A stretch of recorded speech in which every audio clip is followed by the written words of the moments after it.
Indeed, and there's 4 copies of it. It's the Gogo Tamago. Did I say that right? Tomago. Tomago. Tomago. Tamago means egg, if anybody's wondering in Japanese. I misread it initially. It is Gogo Tomago, and basically this is one whereby you can pay an extra couple of ink on play to gain lore equal to the amount of damage on one of your opponent's characters. But one of the great things about this is you basically set it up and resolve it in one turn. Yep. You challenge with some of your characters, damage one of your opponent's characters, and then you play the Tomago and immediately activate the skill. You don't give your opponent a turn to bounce a character back or to heal them or do anything else. You set up the damage and immediately pay it off. It doesn't work that much. Yep. It's like, I like to liken it to the Flynn Rider Sisu combination. It doesn't actually always work. There's a lot of games where it doesn't work, but it works so well in so many games that it's worth playing, because when it does work, oh, it's a thing of beauty. Yeah, and here is Luca. Luca from Italy. I do know, I've seen him speaking with some of our Italian colleagues. A familiar face for me. I've seen him at quite a lot of Disney Lorcana Challenge events, and of course has done so well this weekend. And then on the other side, this is going to be our Amethyst Emerald, is Mikhail. So really excited to see these two players. Look at that Disney Lorcana Challenge t-shirt as well. That is a very nice shirt to have indeed. Players on the main stage, I believe, for the first time this weekend, Ross. What do you think? Do you think it's adding a lot of extra pressure to be the semi-final that's on the main stage, or do you think at this stage it's not going to matter at all? The players are experienced enough playing in these high-pressure situations, or do you think it adds a different element? Oh, it adds an element. It absolutely adds an element. It's fair. They're both playing on the stage, so you're not getting an advantage over your opponent. But, you know, I've been around here for a while. I've spoken to a lot of players playing on stream. And the fact of the matter is, you're up on stream, you're being watched, you know you're under a bit more scrutiny. You know, just having the headphones on during the game, having the white noise in the headphones so that, you know, you can't hear us on the stream. All of this adds up. It is a different playing environment. It is a more stressful playing environment. That is all true, but I think you made a very good point yourself. By the time you get to this stage of the tournament, you should be okay with this. You should be able to, and let's face it, it's 2024. We have a very high level card game tournament here. People at home want to be watching it. We know there's going to be a stream at these tournaments, and players come into this tournament knowing if I do well, I'm going to probably end up, I mean, you've played on stream yourself, so yeah, you know as well as anybody, it is not the same as playing at a table. We're not pretending it is, but what we're going to do, not provide a stream for people at home? That would be silly. Yeah, and also I think at this event, more than any, it's a little bit different. As you see the handshake, 2 Italian players in the semi-final. I'm sure they know each other rather well. Big shout out to the Disney Lorcana community over in Italy. I'm sure there's many Italians who are incredibly excited about this matchup. Maybe that's a good time to mention, if you are Italian and you would like to watch an Italian broadcast, our Italian casters are live, and you can go and check out that channel. Also, if you are looking to listen to this in French or German, our colleagues are providing that on their respective channels. So make sure you check those out if you so desire. Absolutely. And I said some downsides of playing on stream, so I want to balance it out for a minute there.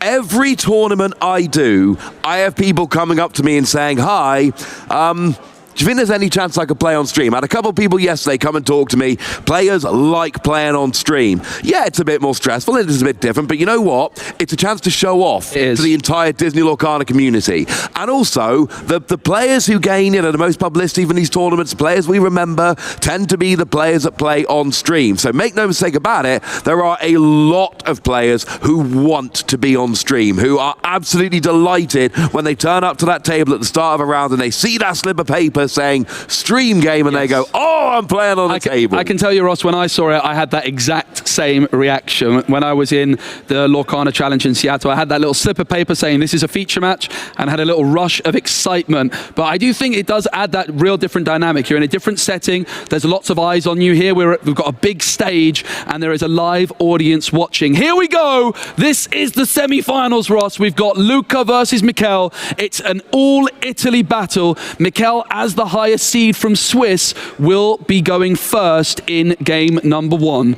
Yeah, we have the 4th seed in top 4, but we have the 9th seed in top 4. Luca overachieved according to their seeding. Michele exactly where they should be, looking to go that one step further. So the mulligan, for players that might be joining us for the first time, you draw your opening hand of 7 cards. You have a good old look. You are allowed to put as many cards as you like from your opening hand back into your deck and draw replacement cards. So when you're doing the mulligan, there are so many things to think about. Okay, so what we see from Mikkel here, he's kept Diablo and Chernobog's followers. He's kept 2 1-cost cards and said, look, I am having a good, strong early game. I'm on the curve nice and early with my 1-costs. Everything else, I'm just going to take at random, but I know I've got some ink and a 1-cost to start the game. I did not see Luca's mulligan so clearly, I'm afraid. Although do remember, it is a higher seed that is supposed to resolve their mulligan first. Yep, absolutely. And you expect players at this level to be taking all the little advantages that they can as we see the players cutting each other's decks. And I'm sure we're going to be getting started very, very soon indeed. Let's take a little peek at the hand for Michele. They've got a few Chernobog's followers. They've got a few Diablos. That does give them the potential to have a very aggressive and wide board start. Luca might have a little bit of a slower start as the Ruby Amethyst player. We tend not to see too many 1-cost characters in those decks. But a Madam Fox on turn 3 with Rush might be very important in this situation for Luca. Yeah, it's always a card which you're happy to see coming down. It's one of the best cards in the game. I'm going to say we are off. We've got Broom being inked. We've got Diablo hitting the board. Michele did take that first turn there. And now we're over to Luca, who's going to be trying to match. We do have a Broom that could be inked if you wish. But no, ink actually goes up, so we are good. Yeah, absolutely. So we've got Michele on the right, Luca on the left. It's an all-Italy battle as we see a Diablo on the board for Michele and Luca with that magic brew. Michele, though, coming through on their second turn. Is it going to be the double 1-drop of dreams? It's going to be the crab into the inkwell, and it's going to be a Chernobog's followers, and it's for another Chernobog's followers. This is the perfect opening for an Amethyst player when going first, and it's something I love to see on the main stage here. But Michele set up for this. They kept the Diablo and the Chernobogs, and that was all they kept from their mulligan. They absolutely were trying to maximize their chances. Looks like, did we see a Broom going in there taking out the Diablo in a challenge? Not an interaction we see very often, but it does get a character off of Michele's board there. So that was quite nice. We've seen the Maui hero to all go and get inked. Unfortunately, I hate to break it to you, Joe, it is not yet Maui time, but it is Flynn Rider time. Yeah, Flynn Rider down on the board for Luca, but Michele has an interesting way of dealing with it, and it's the card they've put to the top of their hand, which might suggest it's forthcoming. It's that Kit Cloud Kicker, and it could be absolutely devastating for Luca. Luca, I said, probably looking for a Madam Fox on turn 3 to rush in and equalize the board, but if you've got no character on the board, you cannot play the Fox, and Kit comes through, and Luca's not going to be too happy to see that. Kit Cow Kicker has ruined so many games for me since it came out, making me bounce my little characters back to my hand. It is frankly annoying. Lets you bounce one of your opponent's 2-cost or lower characters back to their hand. Means Flynn will not be activating at the start of this turn, if it ever would have. Actually, Luca chooses to ink Flynn and then just play the Sisu there. And of course, with a bunch of cards in Michele's hand, we are going to see that Sisu. I mean, at the moment, it's like a, what's that, 6 strength maybe? Is it 5 cards in hand? Yeah, it's a lot of cards. It's certainly not going to be able to be bounced by Kit Cloud Kicker anytime soon. Of course, Fox and Sisu, often a trade that you might see happen. Michele at 3 ink is going to quest with the Chernobog's followers, and the first question is, will they banish it to draw a card? They decide not to, and it seems as though they're hovering over the idea of that Madam Fox. Of course, they could ink this turn, Ross, and go to 4, but you could instead play the Fox, bounce the Chernobog's followers back, and potentially even replay it. 2 Ursula Deceivers in hand. It seems as though one might be inked. I was going to say, 2 Ursula in hand, one of them being inked seemed like an easy call. So that does get inked. Chernobog's followers does come back down after having quested, gone and got on a lore. So Michele there is up to 4 lore. Luca still stuck on 0. But we said it ourselves at the beginning of the game, the Emerald version does tend to be a bit faster. The Ruby version does try and take over later on in the game. So that's something we'll have to see if we can do that. We do have the location, the Queen's Castle being inked, and it's a rabbit. The first rabbit of this semi-final, and I'm sure it won't be the last. I want to say I love the way Michaela played this last turn, Ross. They had the opportunity to quest with Kit Cloudkicker and Chernobog's followers, but instead they just left them ready and waiting. And I would imagine what we see from Michaela is when they quest, they will quest with everything, trying to overload Luca's removal. These Amethyst battles are really all about making sure you gain every possible little edge from your resources. You want to control the board, you want to have more cards in hand than your opponent, and of course, you need to get to 20 lore before they do. Yeah, that's always fairly important. Getting to 20 lore first, one of my favorite things to do in Disney Lorcana. We have a genie in hand for Michaela there, which of course is a card we know a lot of players are going to like. What are we doing? So we're questing with Chernobog here. And it will be banished to draw. That's always a decision. You can banish it to draw, but you do not have to. We've got double Genie in hand now. I think the last 2 draws were Genie.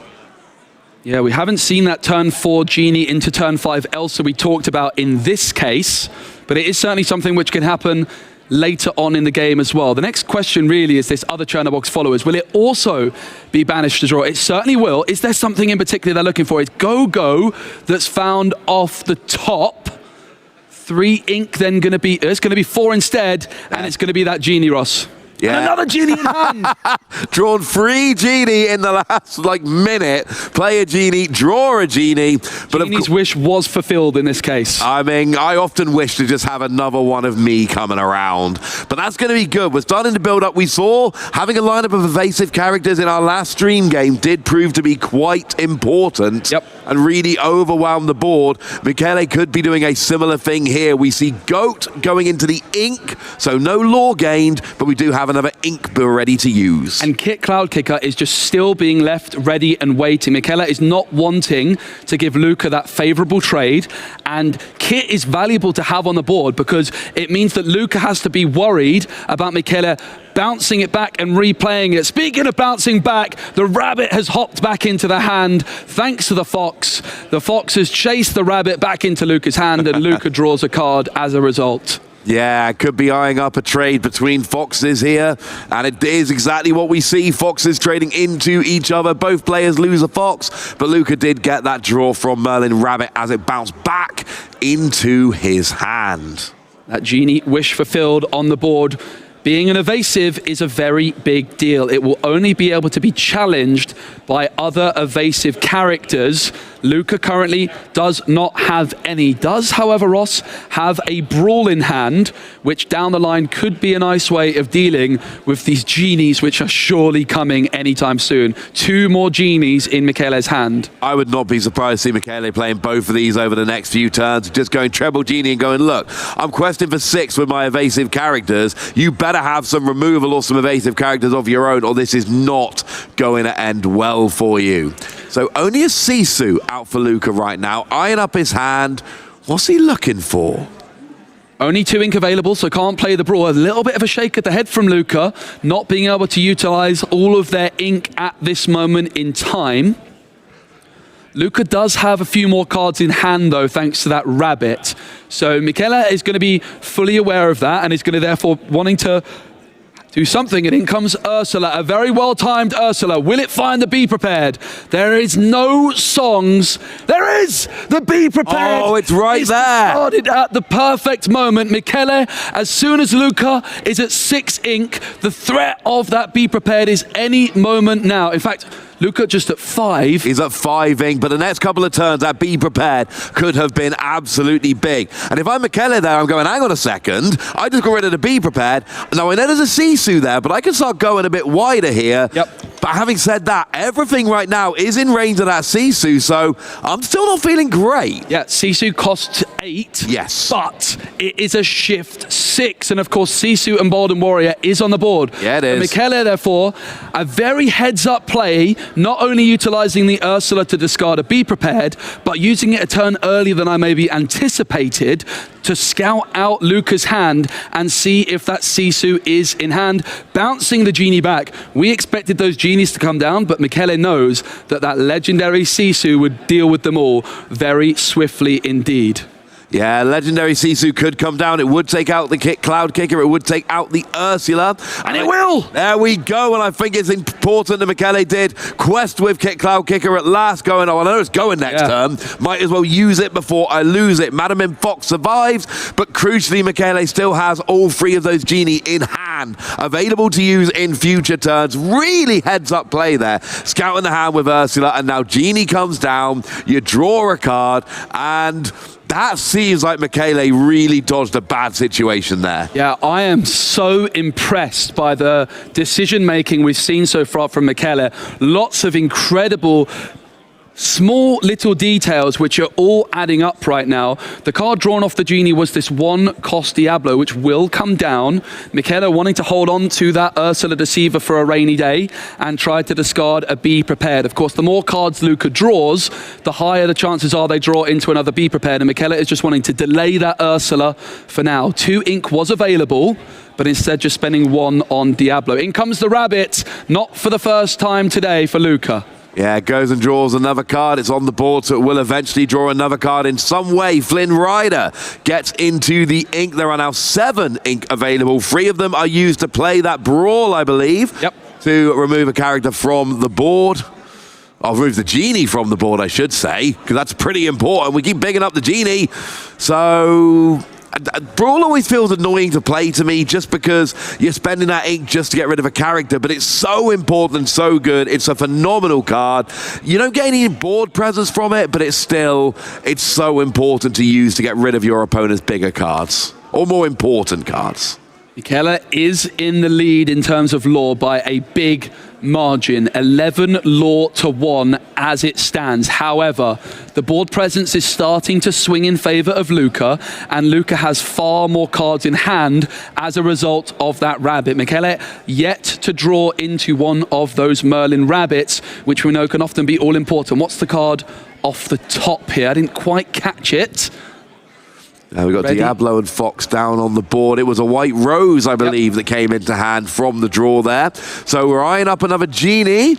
Yeah, Michele not quite going to be able to go 2 genies in 1 turn. They're at 6 ink right now, meaning they can get to 7 this turn. So they could go for a genie and a white rose, but cannot go double genie at this moment in time. Of course, some of the cards in Luca's hand, Michele might be very well aware of, thanks for that Ursula earlier. It's the Fox which is drawn, a 3-cost character which could be played this turn, could be a nice option for Michele to have. Yeah, always a nice option. I'm also looking at that Sisu, empowered sibling, on Luca's side of the board, and I'm thinking that could be quite annoying. That could Here comes the Ursula. Damage. Here is the Ursula. What is in the hand? Nothing. No targets. A bunch of characters there. So Ursula gets the information. We do see the Lady Tremaine in hand. That one of Lady Tremaine. But unfortunately, no targets for the Ursula. You do get to discard a song of your choice. There are no songs. So we're questing with Diablo, we're questing with Madam Mim. And Michele's at 13 lore, and it's one of those games, there's not been any big moments, but it's just play out your characters, build up your board, quest when you're available, crept up to 13 lore while Luca's on 1, and Luca now needs to start going far more board control. You really need to start getting rid of Michele's characters here, because it's only going to be like 2 more turns until Michele wins the game. There's 5 lore on board with 7 lore needed to win the game. Ross, I totally missed it when looking at the deck list. That 1 single copy of Elsa Spirit of Winter, the iconic legendary from the first chapter. We saw it all the time in Ruby Amethyst decks way back in the first chapter. I've not seen it in at least 6 months in a Ruby Amethyst build, but Luca with that single copy and now has it available in hand. The rabbit will challenge Diablo. Michele is able to draw a card when Diablo is banished. Luca is then going to quest with the Sisu. Going up to 4 lore, starting that comeback, still behind by 9, but is very, very much on the way here. Will we see Elsa hit the board? It's going to be 2 ink on a snake. Bouncing back Sisu, not something you see every day. The Madam Mim snake bouncing back both copies of Sisu. I like this. You want to reuse the empowered sibling as a shift target, and there are a bunch of 2 strength characters on the board. We know there's a bunch more in Michele's deck. That's a wonderful play there. Keeping that card available for, well, next turn. Literally next turn. It can just be shifted into. And Michele is not prepared for it now like they were previously. I love that play. And like you say, that Elsa Spirit of Winter could be coming down in the future as well. Yeah, Michele, I believe, is looking at, well, there's a lot of cards in hand. Where did these all come from, Ross? So many cards in hand for Michele right now. It's just the little draw, playing Genie. It's not been going aggressively into playing everything the last couple of turns. Let the hand build up a little bit. But it's cards like Genie. There's been Diablo, which have gone and been banished. So Michele's been replacing a lot. And that's what a lot of these Amethyst cards do. They really just replace themselves. Diablo replaces. Genie replaces. And it means you end up with a decent hand size. We do see the White Rose coming down. Importantly, a 3 strength character, Ross. Michele is fully aware that Luca has that Sisu in hand ready to shift, and therefore not wanting to play a character with less than 3 strength. Ooh, we're questing up to 18 here, I believe, with Michele, and I love this. Basically saying, look, I know Sisu's coming down, so here's what I'm going to do. I'm going to quest with all my characters that Sisu takes down because I know they're not going to be around. But then I'm going to start playing another character. And the White Rose back in hand, Ross. I love this. This means that next turn the Fox has to go down. If any one character is left on Michele's board, then all you need to do is just quest with one of them, play the White Rose. That will be the game there. Game 1 to Michele. If a single character survives this turn, if Luca's got a Be Prepared, now is the time. Madam Mim Fox goes down. Madam Mim Fox goes down, but Luca now has no board. Now Sisu Empowered Sibling comes and takes out the remaining characters. Luca has managed to completely wipe the board. There is no, it's a cloud kicker coming into hand for Michele. A goat or a White Rose would have ended the game, but neither of them are available. That would have been ink depending, of course. Yep, I think there would have been enough. Yeah, because we would have needed 7. 6. So that would have been fine. But okay, so we can play White Rose, go up to 19. We've not won the game yet. The question is here, Ross, does Michele actually play the White Rose, or do they try and delay and fish for another Madam Mim? Because if you've got the White Rose in hand and you draw into a Madam Mim, you might just be able to go double, and instead goes for the Rabbit, draws into another Kit Cloud Kicker, 2 ink available, but can of course ink for a 3rd. Will it be the White Rose from Michele, or will we just see the Diablo? I like playing White Rose here. And now, I'm not saying one is necessarily better than the other. I like going up to 19, 2 active characters on the board. Michele's changed the mind. Oh, they're going for here. I play Kit as well. Yeah. I mean, I'm naturally an aggressive player, but my theory is if you don't have Be Prepared, taking out 3 active characters is going to be extremely difficult to pull off. Yep.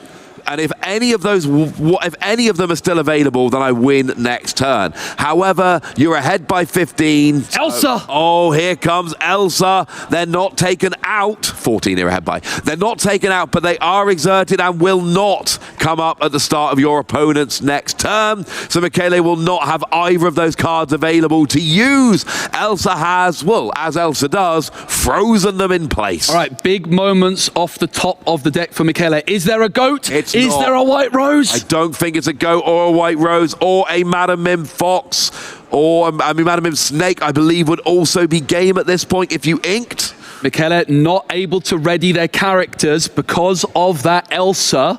There's a bunch of outs here. No, it was a Banzai, who is out of range of Sisu with that 3 strength. In comes the Genie. The card drawn is a White Rose. So we don't have the ink though, do we? There's not enough ink, but that means that Luca has to win next turn. Michele is just 1 law away from victory. And he's got White Rose in hand. So there's no real hand disruption played in Luca's deck here. So Luca basically needs to get 13 law this turn. I don't see how it's possible. I see 6.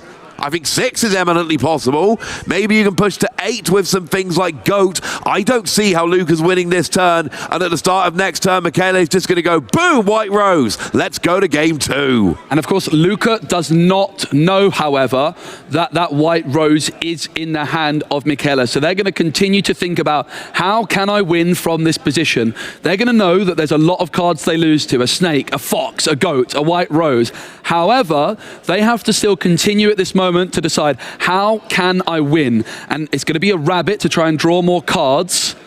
The main goal of your Luca right now, you have to get rid of that White Rose, because it removes the win condition of they're Fox looking for and Snake. Be Prepared. Looking for a Be Prepared, which they could sing with Sisu or Elsa.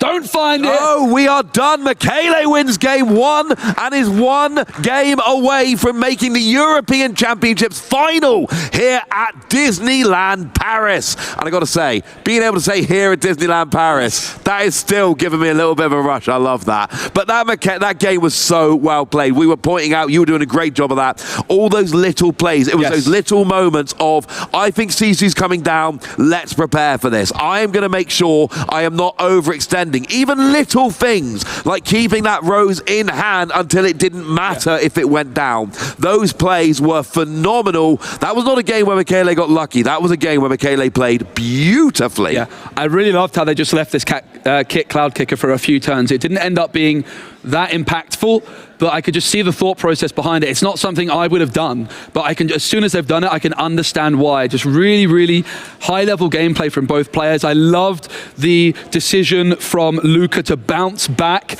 that Sisu and then play it back the next turn. The Elsa was absolutely extraordinary to see on the big stage, but the player going first, Emerald Amethyst, taking game number 1. Yeah, and it is important to note we did see both players playing absolutely wonderfully there. That was really well played from Michele, but also from Luca there. So many of those plays, you feel like they should have been game-winning plays, but it was those first few turns where Michele was just getting a bit of lore, getting a bit of lore, getting a bit of lore. No big swings, no massive cards, just playing the cards out, not over-questing to put himself in danger, but playing just enough cards to get just enough lore to keep it ticking along, and by the time the comeback started, it was too late. But now we go to game 2. Yeah, and I'm taking a look at the mulligans here. You can see to the right, this is the Emerald Amethyst player. You might not know that because it's just a handful of Amethyst cards right now. All Amethyst. And well, we saw, are we going to see the same kind of mulligan? It looks like we're seeing a very similar mulligan. Game 1, all we saw was keep the Chernobog and the Diablo, put everything else back. Here we've kept another 1-cost character and a White Rose. Yep. Which again, White Rose, free strength, survives against Sisu. Yep. I really like that, gets the cheeky lore. I like having that as your potential turn-free play. So Michele here, kind of a man after my own heart, playing these really aggressive mulligans, saying, I want this card and this card, everything else is random. Yeah, I think what's really interesting is Michele's decision to hold on to the White Rose there. I don't think that's something many players would do. Often the White Rose, we saw it's a card which you want in your deck to top deck in the late game. But actually, those 3 strength and 3 willpower is pretty impactful in this kind of matchup. As you mentioned, Ross, it dodges the Sisu, but also in the early game, it can just make some nice trades. It is going to be a White Rose into the Ink for Luca and a Magic Broom to kick things off. Michele now will be able to respond with a Chernobog's followers of their own. The question is, Ross, what to ink? And there's a lot of decisions. I find often the most tricky decision in a game of Lorcana is the first card you ink, because you're often thinking ahead 11, 12, 13 turns.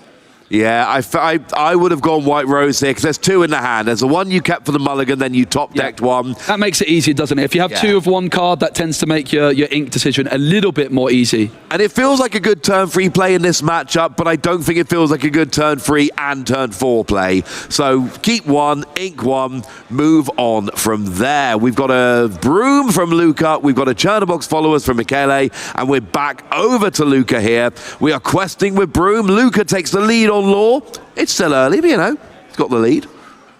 Magic Broom kicking things off. Will we see the Magic Broom sticking around on the board, however? Of course, whenever a character is played, you may banish the Magic Broom to draw a card, but also the opportunity of a snake bouncing it back, and that's exactly what will happen. That snake with the 3 strength, 3 willpower is a very solid card on turn 2 to control the early board. Yeah, it is a really good card. It's got great stats for the cost. You could see the bouncing characters as a downside. You can have these stats on a 2-cost Inkable, but you've got to bounce a character to play it. But of course, we're an inventive focused Lorcana players. We've made it into an upside with these bounce packages. It's Ursula going to come through on turn 2. It's the only option for Michele. Do they find a song? Friends on the other side or be prepared is what they're looking for. Nothing. But it's a miss, and that's a big moment. Whenever you play this Ursula Deceiver as an Emerald player, if you miss a song, you feel pretty terrible. Luca with that 3/3 snake on turn 2, whereas this Ursula just a 1/3 stat line is not exactly what you're looking for, Ross. No, Ursula is great as 2 things. Generally, it's great for getting rid of those key songs and using as a shift target into bigger Ursula. They're the 2 things we generally see Ursula for. So when you play it and you miss a song in a deck where you're not looking to shift into a bigger target, it doesn't feel great. Luca gets Sisu down, and it looks like it is going to be a quest with this Madam Mim snake, while Sisu sits there as a 7 strength? There's a lot of cards in hand, Ross. I think there's 6 cards in hand. Yeah, if there was a Flynn Rider, I think it's fair to say that the Sisu would be the highest strength. There's going to be Go-Go into the ink. That was found off the top. I think that would have been Michele's ideal turn 2, but the White Rose, which we saw them keep in the opening mulligan, does come down on turn 3 as expected. That Chernobog's Followers is still sat there ready and waiting for Michele. No need for them to exert it just yet. However, Luca can get to 5 ink in a couple of turns, and of course that means that Elsa could exert the Chernobog's Followers, so Michele might want to go for it soon. It's going to be the Rabbit for Luca on turn 4, and the opportunity to quest with this snake will be taken. Luca jumping up to 3 lore, Michele at just 1 thanks to that White Rose. Absolutely. Doesn't quest with a Sisu, but especially with that White Rose on the board, Michele could take out Sisu. If Sisu quests and is exerted, Michele could combine White Rose with Ursula, for instance, and then, you know, it would be a 2-for-1 trade, which is not ideal, but it would take out that Sisu before it could potentially threaten the board, and that would open up Michele's board to play more of these low-strength characters, Genie and the like. As long as that Sisu's down there, you've got to respect the potential shift into the empowered sibling Sisu. Yeah, very, very true. Luca did not play that Genie on turn 4 instead with the Rabbit, which means Michele is probably feeling a little bit more safe about their own Genie on turn 4. Does also have the opportunity of rushing with the Fox, but it will be the Genie, the wish fulfilled. The card drawn off the top is a Kit Cloud Kicker. Will we see this Chernobog's Followers remaining ready and waiting? I would be surprised, Ross, as mentioned, because of the potential of that Elsa. But Michele, of course, did see Luca's hand a couple of turns ago with Ursula, so does have some information. The White Rose is going to quest, could have challenged, and we will see the Chernobog's Followers remaining ready and waiting. Yeah, saving it for later. You get to banish it and draw a card. Just keeping it on there, hoping it's going to be safe for the time being. So, over to Luca now. And it looks like there's a bunch of cards. There's no obvious decision here. You got to think about what to ink. You got to think about what to play. You can see your opponent building up a pretty decent board. So we just use the snake to trade with a White Rose. So both of the bigger characters now in terms of strength have gone down. Yeah, and what's interesting, Michele last turn had the option to take that trade themselves. Queen's Castle comes down from Luca. But Michele, by not taking that trade themselves, gained 1 lore and forced Luca to take the challenge. So really heads-up play in the previous turn from Michele. Chernobog's Followers will be inked, and that 1 ink will be spent to move Sisu into the Queen's Castle. Rabbit's going to go on a quest of their own. Yeah, of course, if you've got a character in your castle at the beginning of a turn, you get to draw a card. So that means that it is going to be great for card draw as well. And we saw, you know, both of these decks in the previous game, very good at keeping cards in hand. You know, Michele here's got like a 5-card hand already. So both players able to keep their options open. Looks like we're eyeing up what to ink here. Yeah, it's a finely balanced game, Ross.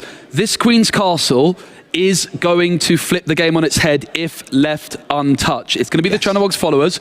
banishing to draw a card finally. It's Chernobog's followers. Wow, look at that. Now, Michele doesn't have a crab on the board right now. Do they have a crab in hand? I believe they did have a crab in hand. Is it possible it was inked in the previous turn, and that's why Luca decided to go for the Queen's Castle? Or do they have that crab still in hand? It is a fox comes down, but that's not going to be enough. Oh, but with Genie, it is enough. So using all three of those characters together gets to exactly 7 strength, which is enough to take out that Queen's Castle Mirror Chamber. And like you said, it had to go down. And a couple of 1 cost to finish off the turn. What a turn from Michele. Perfectly dealing with that Queen's Castle and still developing that Magic Broom and Chernobog's followers before the threat of that Sisu or the Be Prepared. Well, saying that, if Luca was to top deck the legendary Sisu right now, it could come in and shift. But Michele has seen the hand of Luca not too long ago and is taking that calculated risk. And in this case, it works out. Soon as you see your opponent use a single ink to play Chernobog, you know you're good. Although the goat comes down, so could still be used. But no, we are just questing with Sisu and Rabbit. That is an extra free lore, putting Luca up to 7. So this is the turn. At this point in the game, Michele is like, well, I know I could be prepared. I know I could be Sisu'd. I need to get the most value. The only thing that's going to survive either of those is Madam Mim Fox. But Michele has the perfect card for turn 6. It's Ursula. Now this is a time to play Ursula. Absolutely. Be prepared. Oh, hits the Be Prepared. Oh, that is wonderful. Be Prepared, ready to go next turn. Michele plays the Ursula, sees the Be Prepared, into the discard it goes. That would have been a devastating Be Prepared. Right now, Michele, well, frankly, was prepared. Didn't need to be told. He was already prepared. Chernobog's followers questing for 1 and is banished, drawing the goat. Look at the hand of Michele. 2 goats, a white rose, and a Diablo, just for good measure. If Michele can start creeping towards that 20 mark, they could gain a lot of lore out of nowhere. If Luca, though, could top deck a Be Prepared or a Sisu, Ross, the game could shift very quickly indeed. Yeah, that would be absolutely devastating to Michele's board. Be Prepared would get everything. Sisu would get everything except for, well, now the White Rose and the Madam Mim Fox. And once again, I don't think it's a coincidence that a free strength character comes down with the threat of Sisu looming. So Madam Mim Fox actually takes out the Sisu and no longer. Well, and to be fair, you could ink and play it as an 8 cost next turn. But it's going to be a lot more awkward to do so. But also Michele able to empty their hands so much that the Sisu not trading for the Fox. Do they find the Be Prepared? Have they got it? Chernobog's followers is questing, it's banishing. They're looking for the Be Prepared still, Ross. Have they found it? It's going to be friends. Another 2 cards could be drawn that could be Prepared. Is it there for Luca? No, it's not there for Luca, and now you're at that point where even if you see the card, you don't have the ink available to play it. And we see Luca shaking his head there. He knows this was the turn. You needed Be Prepared or Sisu. Neither of them have come out and made themselves available. Merlin Rabbit comes down, and did you see the top deck? I did not, but it was turning out to be a bad hair day. That is the flavor text of the Rabbit, and it's quite... I mean, for Luca, missing that Be Prepared at this moment in time is huge. But Michele, that Ursula Deceiver, the 2-cost common card, the absolute star of the show here. It is a super impactful card. It doesn't always work. We talked about playing it on turn 2 and missing, being kind of a waste of your turn 2 play, but not a waste of your turn, I don't know, 6, 7, whatever it was play. But right now, if Michele wants to, they can go on a quest. There's how many lore are available? I think we've got 7 lore available if you just quest with everything. There is also an Ursula Deceiver just off screen there at the top for Michele.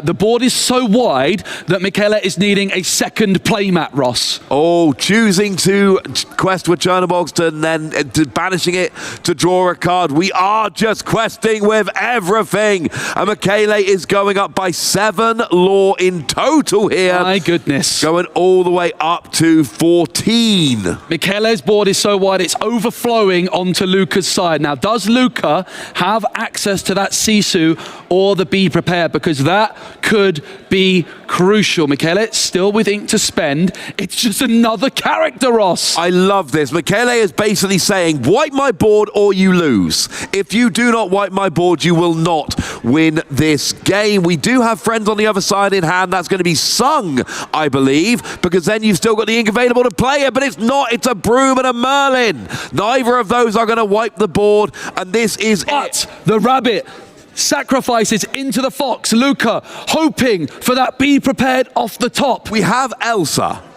So if we can, I think we can still ink, can we not? Can we ink and then Elsa to get rid of two? I think you can ink an Elsa and at least save yourself next turn, maybe? Yeah, I do believe that. I think if you can ink an Elsa, have we inked already this turn? I don't believe so, Ross.